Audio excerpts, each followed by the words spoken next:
రాష్ట్రంలో విపక్ష పార్టీ ఫ్రస్ట్రేషన్లో ఉందని అన్నారు చంద్రబాబు. అరాచకాలు చేస్తారు, అసెంబ్లీకి రారు అంటూ ఫైర్ అయ్యారు.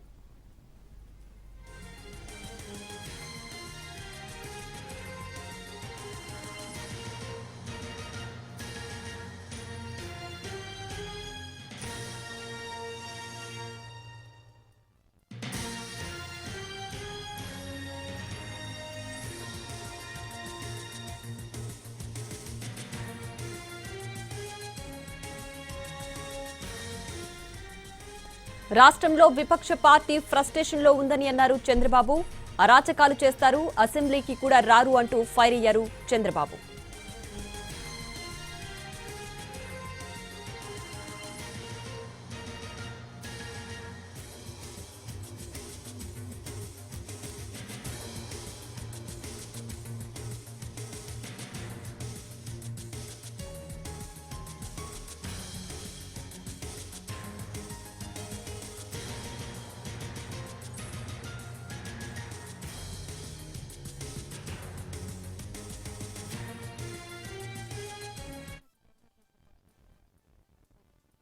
నేను ఆ పేరు చెప్పకూడదు, ఆ పార్టీ పేరు ఐడియా ఉందా తమ్ముళ్ళు అని అడుగుతున్నా మీ అందరికీ. కాబట్టి నేను చెప్పను. ఆ పార్టీ ఫ్రస్ట్రేషన్లో ఉంది. ఆ పార్టీ బ్యాచ్ నేరాలు ఘోరాలకు తెగబడుతున్నారు. అసెంబ్లీకి రారు, బయట వస్తే అరాచకాలు చేస్తారు. నిన్నే కడపలో చూశాను. నేను చెప్పకపోతే శుభ సందర్భంలో కూడా ఈ రాష్ట్రంలో జరిగే విషయాలపైన మీకు చైతన్యం ఉండాలి. అప్పుడే అప్రమత్తంగా ఉంటాం. చరిత్రలో కూడా మీరు చూడండి, ప్రతి సంవత్సరం చరిత్రలో జరిగినటువంటి విషయాలన్నీ నరకాసురుని వధ చేస్తే దీపావళి పండుగ చేసుకుంటాం. దానికి కారణం అలాంటి వ్యక్తుల్ని గుర్తుపెట్టుకుంటేనే మంచి జరుగుతుందనే ఉద్దేశంతో అప్రమత్తంగా ఉండాలని చేస్తాం. నిన్నే కడపలో దస్తగిరి అనే వ్యక్తిని చంపేశారు. చంపిన తర్వాత ఇన్వెస్టిగేషన్ చేసి ఎవరు తప్పు చేసే వాళ్ళపైన యాక్షన్ తీసుకుంటాం. కానీ వాళ్ళు చేసేది చూస్తే వివేక హత్య తరహాలో మోసం చేయాలనుకున్నారు. మీకు అందరికీ జ్ఞాపకం ఉంటుంది, నేనే ముఖ్యమంత్రి.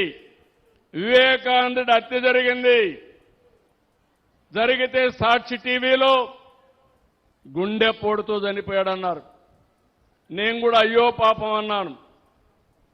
ఆయన కూతురు ఇన్వెస్టిగేషన్ చేయండి, పోస్ట్ మార్టం చేయమని అడిగింది.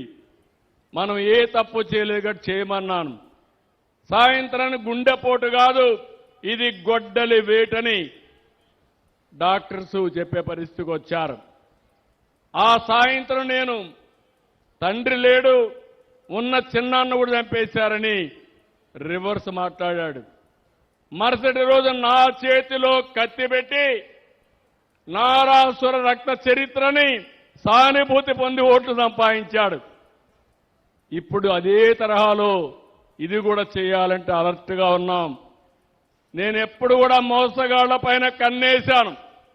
నేను ఎప్పుడు మోసగాళ్ల పైన కన్నేసి ఈ రాష్ట్రంలో ప్రజల రక్షణకు భరోసా ఉండదని మరొక్కసారి మీ అందరికీ హామీ ఇస్తున్నా. డబ్బు కోసం సొంత పార్టీ నేతలను సైతం కడతీర్చే కిల్లర పార్టీ ఆ పార్టీ. వాళ్లే చంపుతారు, వాళ్లే పరామర్శిస్తారు, అపోజిషన్ పైన నేరం పెడతారు, వాళ్లే న్యాయం చేయాలని డిమాండ్ చేస్తారు. ఇది కూడా అదే మారుగా చేసే పరిస్థితికి వచ్చారు. వీళ్ళ మేనమామ ఉన్నాడు, వాళ్ళ మేనమామ శిష్యుడు ఒకడున్నాడు. వీళ్ళందరూ కలిసి దొంగ వ్యాపారాలు చేసి, అవినీతి వ్యాపారాలు చేసి ఆస్తుల పంపకంలో అతన్ని చంపేసే పరిస్థితి వస్తారు. ఇది ఒకటి కాదు, ఇలాంటి చాలా జరుగుతున్నాయి. ప్రజలందరూ గుర్తుపెట్టుకోవాలి, నేను చేసేది రాజకీయం రాజకీయ నాయకులతో కాదు, నేరస్తులతో రాజకీయం చేస్తున్నాం. కానీ నేను భయపడను. మీ అందరికీ తెలుసు, మీ ప్రాణాలు కాపాడడానికి ప్రజల ఆస్తులు కాపాడడానికి ఒకప్పుడు తీవ్రవాదులతో పోరాడితే అదే తీవ్రవాదులు వెంకటేశ్వర స్వామి సన్నిధిలో 23 క్లేమోర్ మైన్స్ నా మీద బ్లాస్ట్ చేస్తే సాక్షాత్తు వెంకటేశ్వర స్వామి ప్రాణభిక్ష పెట్టాడు తప్ప ఇంకోటి కాదు. నేను ఆలోచించేది నిరంతరం మీకోసం ఆలోచిస్తున్నా.